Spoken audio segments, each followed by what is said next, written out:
Jesus nos ensina a orar. E Jesus, por muitas passagens, ele falou sobre a oração. Algumas pessoas acham que a oração modelo é o Pai Nosso. E é. Mas eu considero também esse texto de Lucas 18, versículo 9 a 14, Jesus também nos entregando um modelo de oração.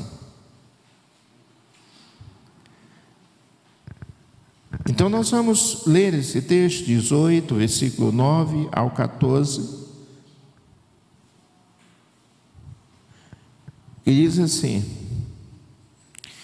e disse também esta parábola. Meus irmãos, a parábola, ela em si não se trata de um acontecimento real, ou seja, algo que aconteceu, mas uma história ilustrativa para a gente aprender, ou melhor, assimilar o que Jesus está querendo nos ensinar. E aí nessa parábola diz que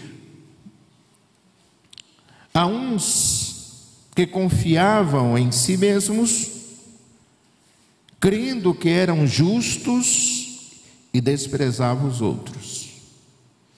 Vejam bem por que Jesus começa a falar nesse assunto. Porque havia algumas pessoas, ou muitas pessoas, que confiavam muito em si, confiavam muito na sua justiça, na sua autossuficiência. E 2 homens subiram ao templo para orar, um fariseu e outro publicano. E é interessante a gente lembrar que ao templo o fariseu tinha acesso até certa parte, o publicano não. Mas eles subiram. Eu não sei se um ficou de fora, o outro de dentro. O fariseu, estando em pé, orava consigo desta maneira: ó Deus, graças te dou, porque não sou como os demais homens, roubadores, injustos e adúlteros, nem ainda como este publicano. Jejuo 2 vezes na semana e dou os dízimos de tudo quanto possuo. O publicano, porém, estava em pé de longe, nem ainda queria levantar os olhos aos céus, mas batia no peito, dizendo: ó Deus, tem misericórdia de mim, pecador. Digo-vos que este desceu justificado para casa, e o outro, e não aquele, porque qualquer que a si mesmo se exalta será humilhado, e qualquer que a si mesmo se humilha será exaltado. Então, meus irmãos, fariseus era uma seita, havia muitas em Israel dentro do judaísmo, e era uma seita tida como a seita dos santos. Tanto é que essa expressão significa separados. E aí estava Jesus ali. Você percebe que o início desse capítulo fala de uma mulher, E ali, uma mulher que foi diante de um certo juiz, tido como um durão, e essa mulher insistiu na oração até vencê-lo. Então me parece que Jesus estava ensinando sobre isso, e aí ele entra numa outra parábola, porque possivelmente havia muitos fariseus, e dentre os fariseus eles se achavam justos, perfeitos, Então ele usa essa parábola para ensinar como orar e para nos ensinar também, meus irmãos, a respeito de que Deus não faz acepção dependendo da atitude do coração. Então, nós temos aqui duas pessoas que manifestam dois tipos de personalidade. E como nós vimos, o primeiro, uma das maiores forças da religião hebraica, aquele que na tradução também da expressão fariseu entra a questão do ser puro, do ser perfeito. Por isso eles não se misturavam, por isso eles viviam separados, né? Achavam-se superior às outras pessoas. E isso eles faziam porque confiavam neles mesmos. Eles confiavam na sua própria justiça. E com isso nós vimos aqui no texto que lemos, quando ele diz: não sou como esse publicano. Eles desprezavam quem não era fariseu.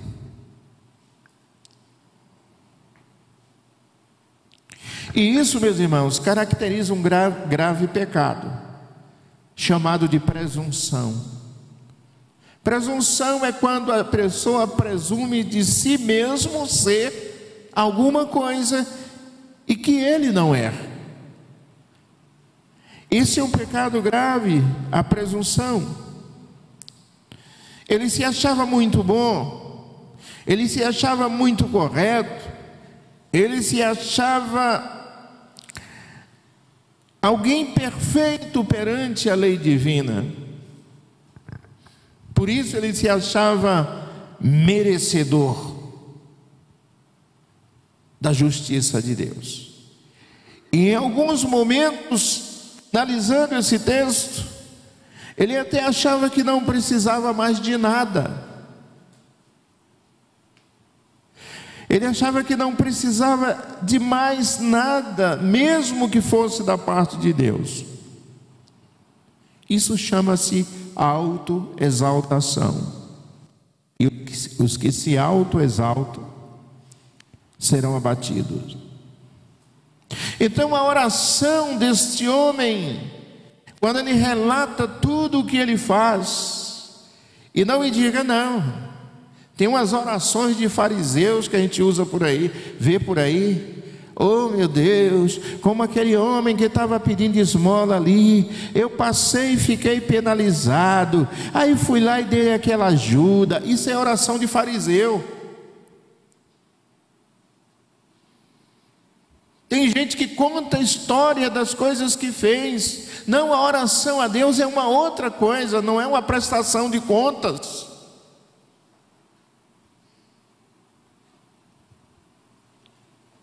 E olha que esse fariseu, pelo que diz o texto, meus irmãos, ele se excedia em muito, em quase todos os mandamentos da lei. Ele se excedia, ele fazia tudo tintim por tintim, meus irmãos. Orar em pé era uma característica do judeu, principalmente do fariseu, porque ele buscava destaque. Ele buscava ser visto. Orar alto, fazer orações bonitas, era comum para atrair a atenção das pessoas. E olha que Jesus, numa outra passagem que eu não me lembro, ele condena aqueles que usam aquelas vestes largas, bonitas, gostam das primeiras cadeiras, gostam de orar em pé. Jesus cita tudo isso para chamar a atenção. Jesus condena isso. E era prática, Jesus falava isso porque era prática deles fazerem isso, para chamar atenção, para se destacar. Então, nessa questão de se exceder na lei, meus irmãos, Jesus fala daqueles que davam o dízimo até do cominho e do endro, ir além. E aquele homem, a lei dizia que a obrigação era orar uma vez por ano. Tem muito crente, se ouvir isso aí por aí, vai ficar feliz da vida. Uma vez por ano? Tá bom. Orava uma vez por ano. Não é que ele só orava uma vez por ano. A obrigação era de orar uma vez por ano no dia da expiação. Mas não é que ele só orava uma vez por ano. Mas esse aqui, na história de Jesus, orava 2 vezes por semana, segunda e quinta. Era dia de oração. Então, meus irmãos, enquanto a lei exigia um dia, ele fazia 2.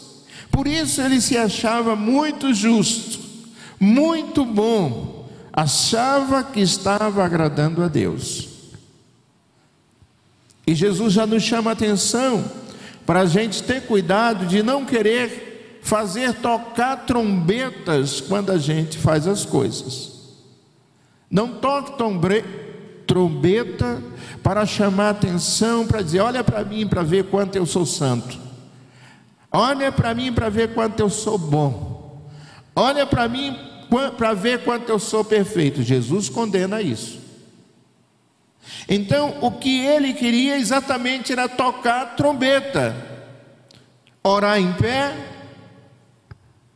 orar alto, descrevendo tudo o que ele praticava, para atrair a atenção dos demais. Mas não satisfeito com isso, ele diz: eu não sou como esse judeu aí do lado, eu sou diferente. Então, meus irmãos, a gente precisa ter cuidado com essa questão de querer mostrar aquilo que a gente acha que é. Nós precisamos viver o que nós somos, e se nós vivemos o que nós somos vai aparecer, sem a gente precisar subir num pedestal e dizer: ei, eu estou aqui, olha como eu sou bonito, olha como eu sou perfeito, olha como eu faço tudo certo. Não precisamos fazer isso, mas isso vai acontecer naturalmente, e não porque você busque isso, mas porque você vive isso para agradar a Deus. Então aquele homem não passava de um hipócrita. Talvez por ser ignorante, por ser ignorante quanto à sua natureza pecaminosa. E eu não falo que ele fazia barbaridades, eu estou falando do que a primeira carta de João, capítulo 1, versículo 8 diz, meus amados, que todos nós somos pecadores.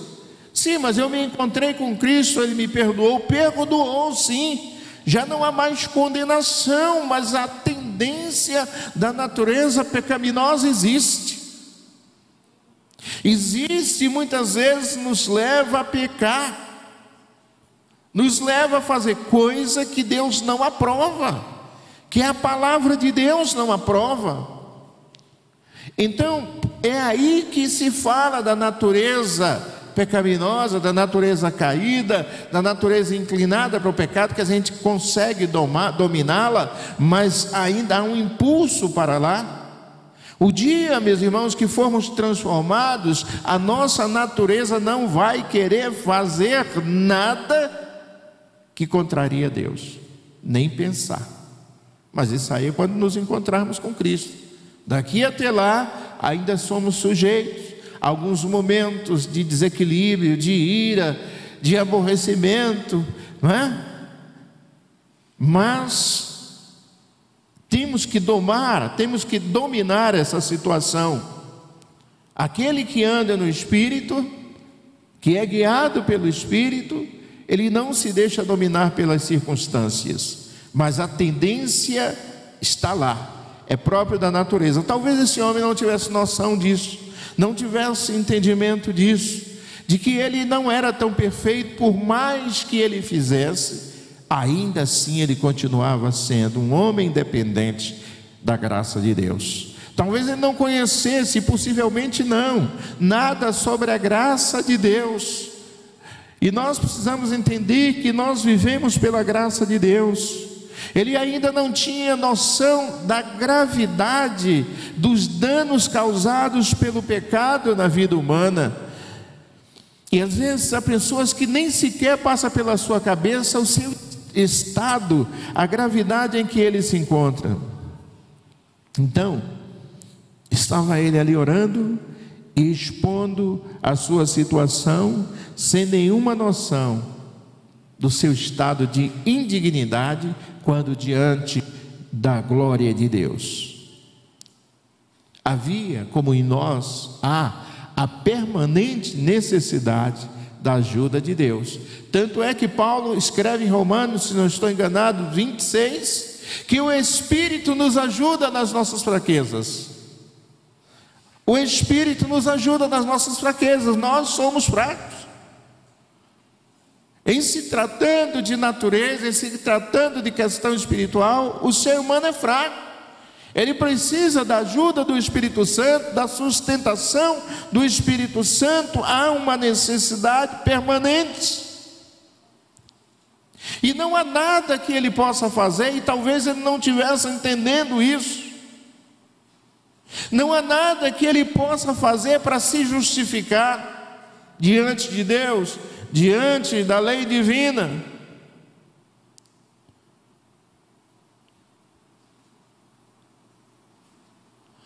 As maiores atitudes de compaixão de uma pessoa, isso eu chamo de atos exterior, jamais superará a sua necessidade da misericórdia de Deus. Só a graça de Deus. Misericórdia não é por merecimento, já diz, misericórdia é graça, é favor de Deus. E é perigoso, a hipocrisia é algo perigosíssimo, porque a hipocrisia leva ao orgulho, leva à vaidade, à soberba, à presunção, ao menosprezo de outros, e impede até mesmo as pessoas de aprender de Deus. Pastores, então, têm que ter o maior cuidado na vida. Tem pastor que não gosta de sentar na cadeira para ouvir um irmão pregar. Acha que ele não pode. Eu sei tudo, eu conheço tudo. Mas, meus irmãos, seja quem for que esteja pregando, se não prega heresia, eu aprendo alguma coisa com aquele irmão, com aquela irmã. Então eu sento na minha cadeirinha. Alguém pode até pensar que eu estou dormindo, mas eu sento na cadeira da frente, quando é aqui na igreja, né? E fecho os meus olhos, não é para dormir, é para acompanhar o raciocínio. É para acompanhar o raciocínio, é para ouvir, é para aprender com os irmãos. Então, meus irmãos, é um perigo muito grande a vaidade, e nós não podemos julgar pelas aparências. Agora, bem diferente do fariseu, orava o publicano, e o publicano estava bem consciente do seu estado, porque na sua oração, meus irmãos, o publicano dizia, estava ali orando em pé, mas possivelmente a intenção dele não era se destacar, ser visto, mas ele nem ainda queria levantar os olhos aos céus, não se achava digno, e ele ainda, meus irmãos, batia no peito, não de orgulho, mas para dizer: ó Deus, tem misericórdia de mim que sou pecador. Meus irmãos,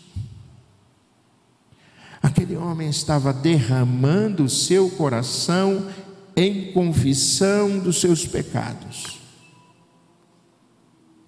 Estava sendo sincero com Deus.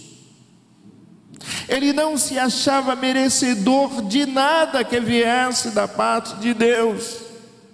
Por isso ele clamava por misericórdia. Por isso ele se humilhava, meus irmãos.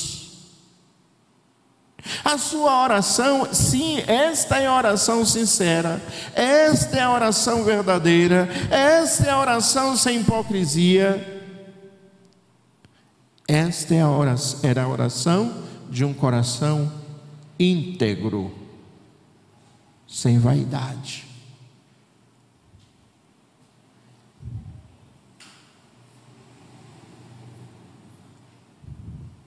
Ele sabia quem ele era.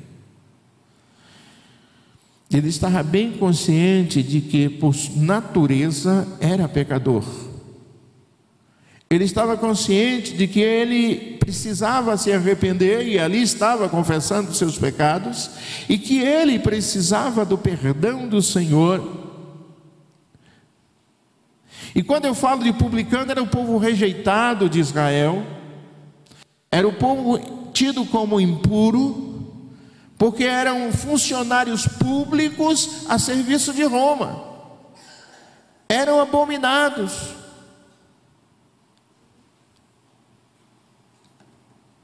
Mas aqui está um exemplo de verdadeiro cristão, um exemplo de verdade, de oração. E essa oração é a oração eficiente, a oração de poder, a oração que obtém resposta. No verso 13, ele diz: o publicano, o cobrador de impostos, ele disse, orando ao Senhor: tem misericórdia de mim. O que ele está querendo dizer? Senhor, ser propício para comigo. Algumas traduções falam isso, que é um termo ligado ao propiciatório, o lugar que Deus desce, o lugar em que se asperge o sangue. Ali Deus aceita o sangue do sacrifício, e ali Deus libera o perdão. E Deus, ser propício para comigo. Aceita-me, Senhor, aceita a minha oração. Ouve o meu clamor, Senhor amado. Ser favorável a mim. Aceita o meu pedido de perdão. Aceita o meu clamor por reconciliação ou por conciliação. Ouve a minha súplica. Atende o meu clamor. Jesus estava ensinando aquele grupo de pessoas usando essa parábola. Jesus está falando conosco usando essa parábola. Por isso, uma das lições que a gente deve guardar é que devemos ter muito cuidado. Sempre que acharmos que estamos bem, que está tudo indo bem, que somos perfeitos, que estamos assim crescendo muito em santidade, para não entrar no caminho do relaxamento. Porque quando pensarmos assim, estaremos a um passo exatamente disso, de relaxamento. Se está, meus irmãos, correndo risco de desvio, está à beira do abismo. Quando pensarmos que está tudo bem, quando acharmos que estamos satisfeitos, que já fizemos tudo o que era possível fazer, porque de quem Deus se agrada? Olha o Salmo 51, e esse é um momento de arrependimento de Davi, do pecado que ele praticou com Betseba, no versículo 17 do Salmo 51, vem a oração de Davi.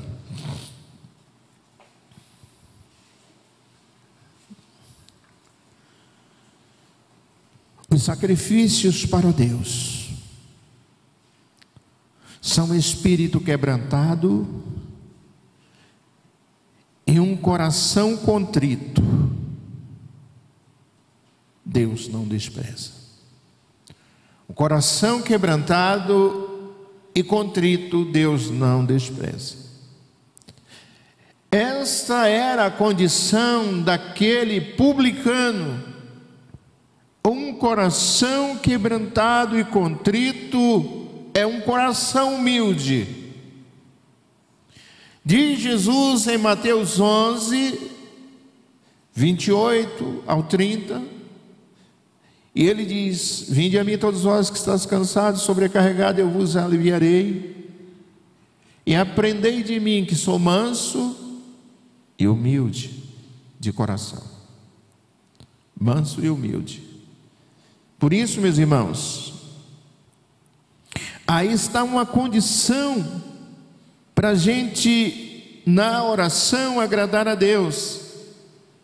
Essa palavra quebrantamento significa estar com o coração quebrado.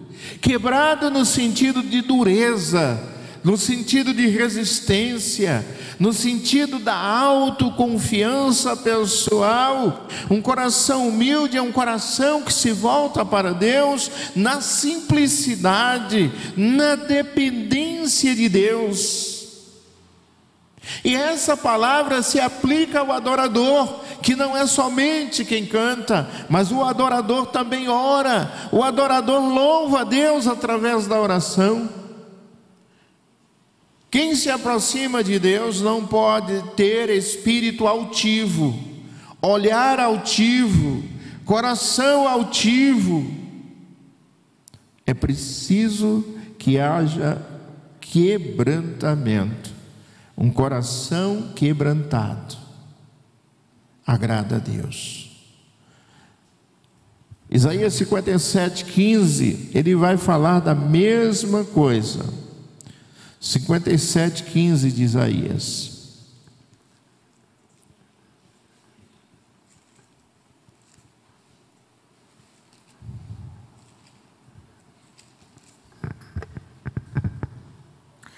Porque assim diz o alto e o sublime que habita na eternidade, e cujo nome é santo.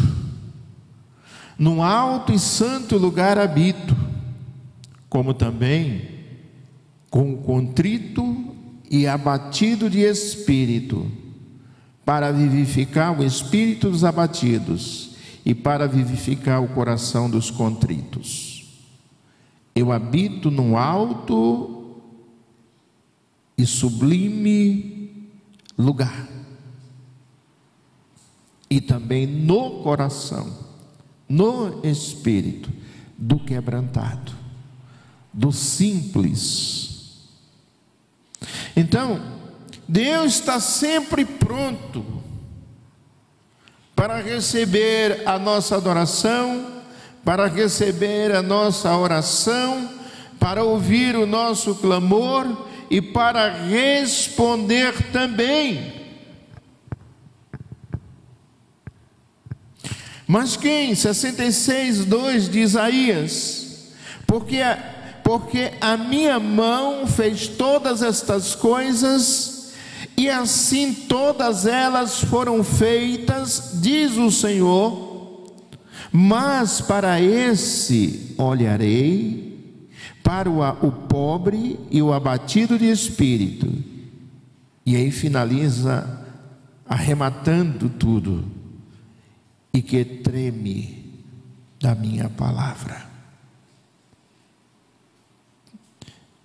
Então Deus está sempre aberto para os que buscam, mas há possibilidade de se buscar a Deus e nunca ser ouvido por conta da atitude do coração. A atitude do coração é muito importante para que Deus possa ouvir as nossas orações, para que Deus possa nos perdoar, para que Deus possa nos atender, para que Deus possa nos abençoar aquele que está quebrantado diante dele, dependendo dele, meus irmãos. Às vezes as pessoas, quando estão precisando de alguma coisa, só faltam rastejar aos pés de alguém, pedindo: por favor, me ajude, porque ele necessita.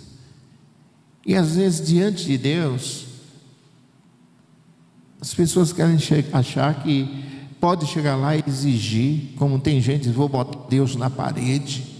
Botar Deus na parede coisa alguma. Deus não precisava nem dar um sopro para fulminá-lo. Se ele diz que com o sopro da boca dele ele vai fulminar Satanás, imagine o sujeito que diz um negócio desse. Esse termo quebrantado, contrito, é muito utilizado no Velho Testamento, mas há um texto no Novo Testamento de 2 Coríntios 7,10, que ele entra nessa questão do quebrantado, do humilde de coração, meus irmãos. E ele diz assim: porque a tristeza, segundo Deus, opera arrependimento para a salvação, da qual ninguém se arrepende,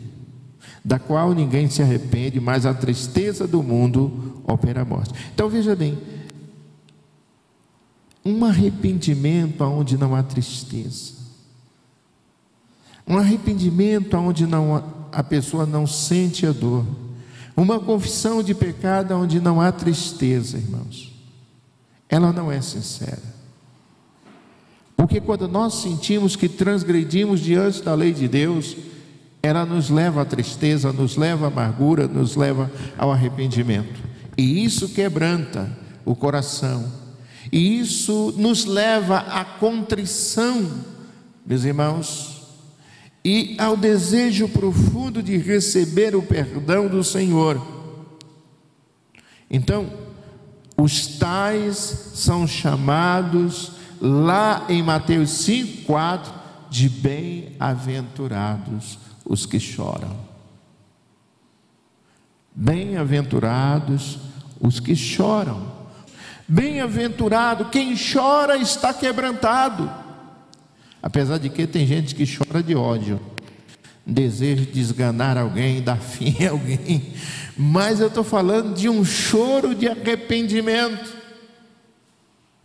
É por isso que João disse: quem vos ensinou a fugir da ira de Deus? Falando exatamente esse povo, os hebreus, fariseus. Quem vos ensinou a fugir da ira de Deus? E aí ele diz: produzir frutos de arrependimento. João não via, meus irmãos, nenhuma atitude de arrependimento na vida daquelas pessoas que estavam descendo ao seu encontro para serem batizados. Ele disse: é preciso que haja fruto de arrependimento na nossa vida. Então nós precisamos realmente, meus irmãos, nos entristecer com cada transgressão. E é o nosso problema nesses dias. Eu nem sabia, porque eu tinha esse texto para falar hoje. Eu tentei até sair para um outro texto, não deu. A palavra era essa. Mas eu entendo a realidade dos dias de hoje. Há um afrouxamento, há uma aceitação do secularismo, do mundanismo, da imposição do sistema dentro da igreja, onde as pessoas vão ficando frias, já não se entristece com o erro, já não se entristece com o pecado. Quando confessa o seu pecado, é como se aquilo é uma coisa de somente, é um desabafo, é só para falar. Não é não, tem que confessar com tristeza. Antigamente as pessoas, quando erravam, confessavam o seu pecado chorando. Hoje parece que não há mais lugar para choro. Há lugar para, sabe, até mesmo olhar para a gente assim com todo o cinismo e dizer: eu fiz isso, eu fiz. O problema não é negar, o problema é um fiz com tristeza, é um fiz com arrependimento, é um fiz com o que eu não quero repetir. E este coração contristado, quebrantado, é exatamente a condição de Deus para nos ouvir, para atender as nossas orações, porque Isaías 59, olha, versículo 2, Isaías 59, versículo 2, olha o que diz. Vou do versículo 1 para concluir no 2. Eis que a mão do Senhor não está encolhida para que não possa salvar. Não é a salvação essa que Jesus nos salvou somente, não. Jesus continua nos salvando.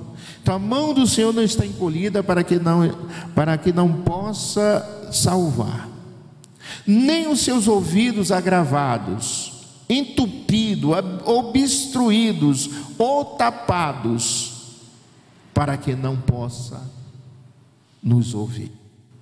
Não, nada disso acontece. Então por que será que há impedimento Deus, para que Deus não nos ouça? Versículo 2, olha só: mas as vossas iniquidades fazem separação entre vós e o vosso Deus, e os vossos pecados encobrem o rosto de Deus e o vosso rosto, para que não vos ouça. Então, por que as orações, tem orações que não vão chegar a Deus, não serão ouvidas, nunca serão respondidas? Porque essas coisas atrapalham. Então, como resolver esse problema? Com arrependimento, com confissão, com o coração derramado. Coração compungido é coração lanceteado, coração derramado, coração contrito, coração quebrantados, para que Deus possa nos ouvir. Não são os nossos atos de justiça, as nossas obras, meus irmãos, por melhores que estejam, por mais boas que sejam, que vai funcionar. Tudo depende da atitude de um coração quebrantado e contrito, de um coração humilde diante do Senhor, como do publicano. Então, meus irmãos, vendo essa história do publicano, o versículo 14 diz: digo-vos que este desceu justificado. Você vê que o último versículo 13 está falando do publicano. Então este aqui é o publicano, esse que está na ordem, na primeira ordem, desceu justificado para a sua casa. E não aquele quem? O fariseu, porque qualquer que a si mesmo se exalta será humilhado, e qualquer que a si mesmo se humilha será exaltado. O publicano se humilhou, o fariseu se exaltou. O publicano foi justificado, foi atendida a sua oração, foi ouvida a sua oração, porque se humilhou. Já o fariseu, que se achava perfeito, porque fazia, não alcançou o privilégio de receber a sua bênção por aquilo que ele era. Ou seja, a atitude do fariseu era correta, as práticas do fariseu eram corretas, muito boas, práticas exteriores, mas o problema estava no seu coração. Ele não vigiou. Quando ele pensou que aquilo, a sua justiça própria lhe serviria de alguma coisa, e não vigiou quando ele apontou para o publicano. Meus irmãos, eu quero dizer uma coisa: ninguém viva fazendo coisa errada achando que o seu coração está bem com Deus. Não tem nenhuma forma de que o seu coração possa estar bem com Deus fazendo coisas erradas. Mas também não adianta fazer tudo certinho e o coração, sem que o coração seja um coração humilde diante de Deus. Um coração que depende de Deus. Então, esse veredito de Jesus é uma exortação, nos dá uma motivação para a gente crescer nesse caminho de tratar o nosso coração, de entender aquela passagem lá de João 4:23, parece, 4:23 que fala que chegou o tempo em que os verdadeiros adoradores o adorarão em espírito e em verdade. Vamos fazer tudo certo, mas vamos manter um coração humilde e quebrantado diante do Senhor. A oração do fariseu foi uma oração simples. É melhor que seja uma oração simples de um coração quebrantado do que uma oração bonita de um coração orgulhoso, prepotente. Mas como é que anda o coração? Como é que vai o coração? A simplicidade agrada a Deus.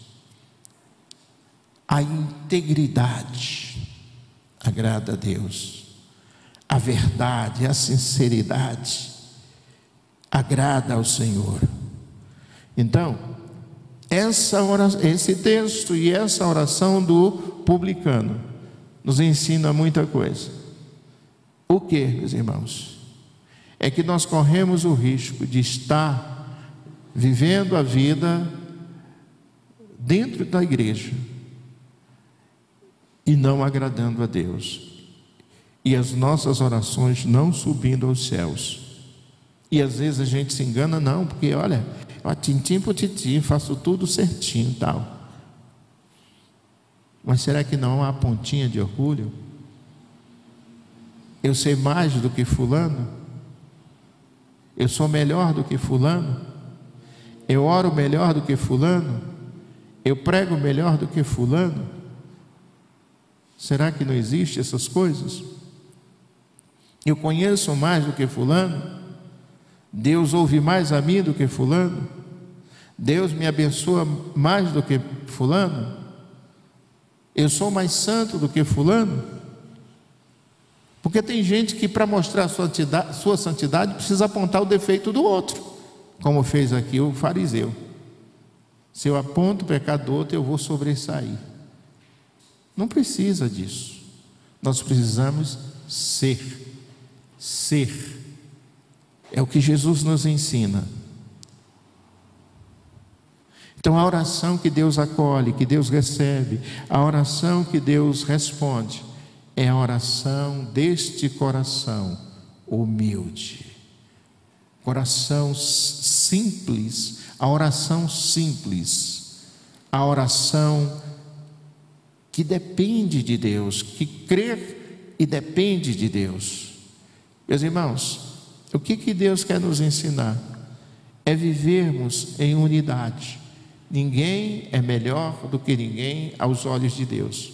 Aos olhos de Deus somos iguais. E que ninguém se engane com palavras bonitas de elogio a si mesmo. Que aquele homem fez foi massagear o seu ego, expor tudo o que ele fazia.